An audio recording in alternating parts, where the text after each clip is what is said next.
नमस्कार, मैं हूं आपके साथ पूर्वी राय और आप देख रहे हैं महाकाल दृष्टि न्यूज। आज स्वच्छता पखवाड़े के अवसर पर नगर सतवास में महात्मा गांधी जी जन्मदिवस के उपलक्ष्य में स्वच्छता अभियान के अंतर्गत सतवास नगर के गणमान्य नागरिकों एवं नगर पंचायत के अध्यक्ष प्रतिनिधि सतनाम सिंह बग्गा, भाजपा नगर अध्यक्ष रमेश चंद्र जायसवाल, नगर पंचायत के उपाध्यक्ष अंकित जायसवाल, प्रभारी भाजपा मंडल लोहारदा कंठाफोड़ अध्यक्ष राजेश मालवीय, पूर्व भाजपा जिलाध्यक्ष गोपी कृष्ण व्यास व समस्त पार्षदगण, समस्त पदाधिकारीगण स्वच्छता अभियान के अंतर्गत शासकीय माध्यमिक विद्यालय के सामने श्रमदान किया गया और नगर के बस स्टैंड पर साफ सफाई की। साथ ही सभी ने संकल्प लिया कि आगामी दिनों में नगर सतवास को साफ स्वच्छ रखेंगे। अभियान के अंतर्गत 1 अक्टूबर को महात्मा गांधी के जन्म दिवस के उपलक्ष्य में स्वच्छता अभियान के अंतर्गत हम लोगों ने यहाँ सतवास के नगर के गणमान्य नागरिक एवं नगर पंचायत के अध्यक्ष प्रतिनिधि, भारतीय जनता पार्टी के नगर के अध्यक्ष रमेश चंद्र जायसवाल, नगर पंचायत के उपाध्यक्ष श्री अंकित जायसवाल और समस्त पार्षदगण, समस्त पदाधिकारीगण, समस्त अधिकारीगण की उपस्थिति में आज हमने स्वच्छता अभियान के अंतर्गत शासकीय चित्र माध्यमिक विद्यालय के सामने श्रमदान किया और बस स्टैंड पर साफ सफाई की और साथ ही सभी ने यह संकल्प लिया कि आगामी दिनों में सतवास को स्वच्छ और साफ बनाने का हमने संकल्प लिया है। भारत माता की जय। उज्जैन विश्व प्रसिद्ध बाबा महाकाल के महाकाल लोक के लोकार्पण के बाद अब महाकाल के द्वितीय फेज का काम लोकार्पण मुख्यमंत्री शिवराज सिंह चौहान 5 अक्टूबर को करेंगे, जिसको लेकर जिला प्रशासन और मंदिर प्रशासन तैयारी में जुटा है। जल्द ही संपूर्ण कार्य को पूर्ण करने के निर्देश दिए गए हैं। इस दौरान महाकाल टनल को अमरनाथ गुफा, बेगम बाग को श्री महाकाल महालोक और प्रवेश द्वार को नीलकंठ पथ नाम दिया है। विश्व प्रसिद्ध बाबा महाकाल के द्वितीय चरण का काम पूर्णता की ओर है। 5 अक्टूबर को मुख्यमंत्री शिवराज सिंह चौहान इन्हीं पूर्ण कामों का लोकार्पण शहरवासियों के लिए करेंगे। महाकाल के रास्ते में आने वाले बेगम बाग का नाम परिवर्तित करते हुए श्री महाकाल महालोक, नीलकंठ द्वारा नीलकंठ पथ, श्री महाकाल अन्न क्षेत्र ऐसे लेकर चारों धाम वाले मार्ग को शक्ति पथ के नाम से जाना जाएगा। वहीं फेज 2 में महाराज बाड़ा हेरिटेज के पीछे श्रद्धालुओं के लिए अनुभूति वन, श्री महाकाल तपोवन वाले सिद्धि विनायक मार्ग से जाना जाएगा। कलेक्टर कुमार पुरुषोत्तम ने बताया कि फेज 2 के पूरे क्षेत्र को 5 भागों में बांटा गया है। नीलकंठ मार्ग पर 500 गाड़ियों का पार्किंग भी बनाया गया है। अन्य क्षेत्र का लोकार्पण होने के बाद 1 लाख श्रद्धालु भोजन प्राप्त कर सकेंगे। इसमें R21 अनुभूति वन दर्शन करने के बाद श्रद्धालु करीब 3000 से अधिक की संख्या में यहाँ पर आसानी से बैठ सकेंगे। वहीं शिखर दर्शन का भी लाभ ले सकेंगे। छोटे रुद्र सागर के पास बैठकर पूजन पाठ करेंगे।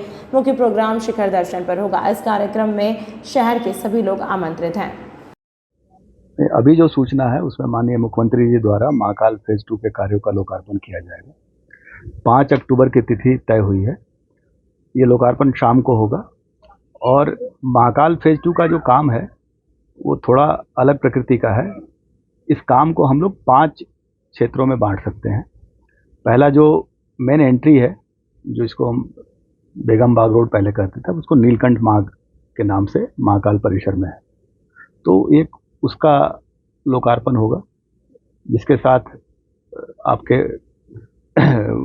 हॉकर्स जोन भी है और 500 गाड़ियों की पार्किंग भी है। ये पहला एक पार्ट हो गया। इसके बाद दूसरे पार्ट में अन्य क्षेत्र का उद्घाटन है। जैसा कि आपको मालूम है कि हमारे पूरे देश का सबसे आधुनिकतम अन्य क्षेत्र है, जहाँ पे अभी वर्तमान में 50 से 60 हज़ार मील पर डे हम भोजन करा सकते हैं, जिसको आगे जाके 1 लाख तक ले जाना है।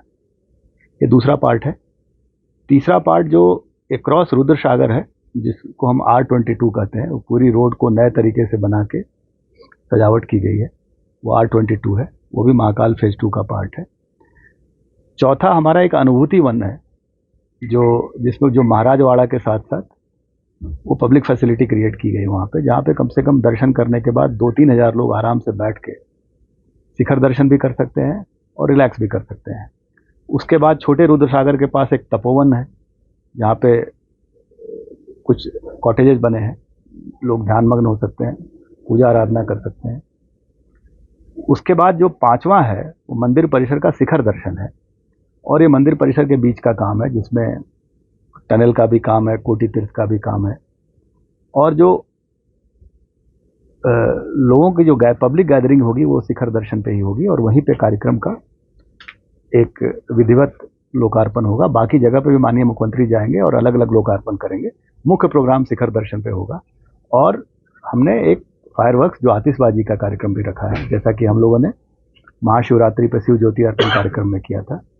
तो ये 2 से ढाई घंटे का प्रोग्राम है और ये पूरी तरीके से शहर के लोगों का प्रोग्राम है।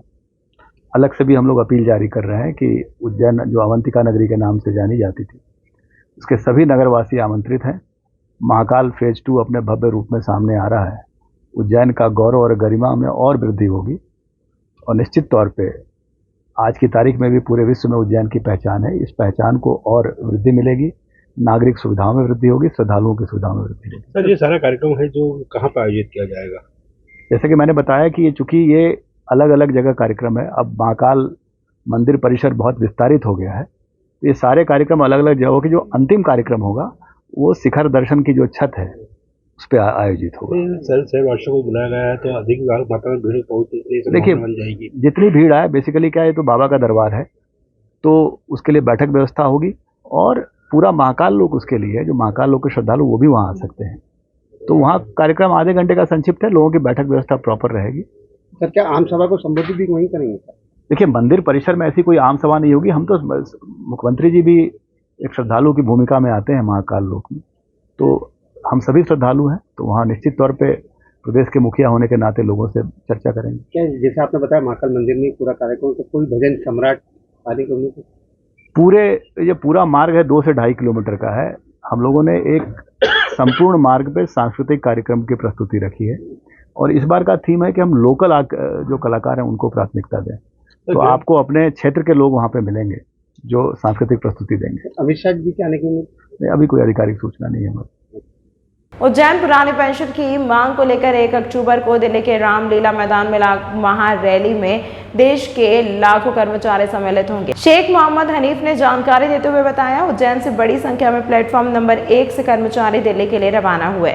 शेख मोहम्मद हनीफ के नेतृत्व में कर्मचारियों ने रेलवे स्टेशन प्लेटफॉर्म नंबर 1 पर प्रदर्शन किया। कर्मचारियों ने कहा कि सरकार द्वारा पुरानी पेंशन बहाल नहीं करने पर आगामी चुनाव में कर्मचारी सरकार का पुरजोर विरोध करेंगे। इस मौके पर दिल्ली रवाना होने वाले प्रमुख रूप से प्रदेश महिला मोर्चा संयोजक सुश्री सुषमा खेमसरा, प्रदेश उपाध्यक्ष शेख मोहम्मद हनीफ, मनोहर डांगी, सीबी सिंह, गोकुल नागदिया, वीरेंद्र दाभाड़े, श्रीमती भारती अरोड़ा, श्रीमती इंद्रमणि ठाकुर, रज्जन सिंह राठौर, दीपक गंगराड़े, मुन्नालाल मालवीय, देवीलाल झाला के साथ ही आगर जिले के जिलाध्यक्ष भारत जाटव एवं उनके सैकड़ों साथी पुरानी पेंशन की मांग को लेकर दिल्ली आंदोलन में सम्मिलित होने पहुंच रहे हैं।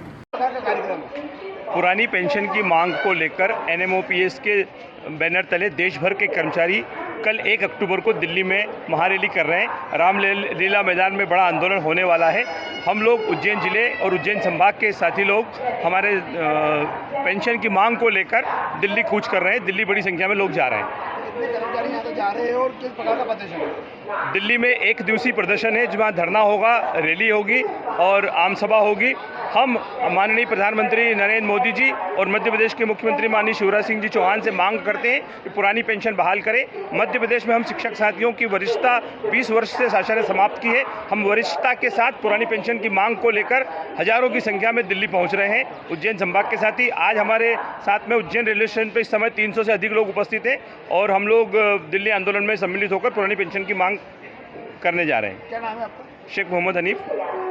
हमारी मांग जो है पुरानी पेंशन बहाल करने के लिए है और उज्जैन संभाग के लिए। उज्जैन संभाग से हमारे हजार शिक्षक साथी और अन्य विभागों के जो हमारे कर्मचारी साथी हैं वो दिल्ली पहुंच रहे हैं। दिल्ली पहुंचने पर हमारी पेंशन शंखनाद रैली है जो हमारे राष्ट्रीय अध्यक्ष माननीय विजय कुमार बंधु जी के नेतृत्व में वहाँ पर होने के लिए जा रही है। और हमारी एक ही मांग है कि पुरानी पेंशन जो है हमें वरिष्ठता के साथ दी जाए और इसके लिए हम आज इस मंच से यह आह्वान करना चाहते हैं कि हमारे मध्य प्रदेश के जो मुख्यमंत्री जी माननीय शिवराज जी चौहान साहब वो तत्काल ही हमें पुरानी वरिष्ठता देते हुए हमारी पुरानी पेंशन बहाल करें और नियुक्ति दिनांक से हमारी वरिष्ठता जारी करें। सुषमा खेमसरा, मैं NMOPS की प्रांतीय संयोजक। तमाम महत्वपूर्ण खबरों के लिए देखते रहिए महाकाल दृष्टि न्यूज।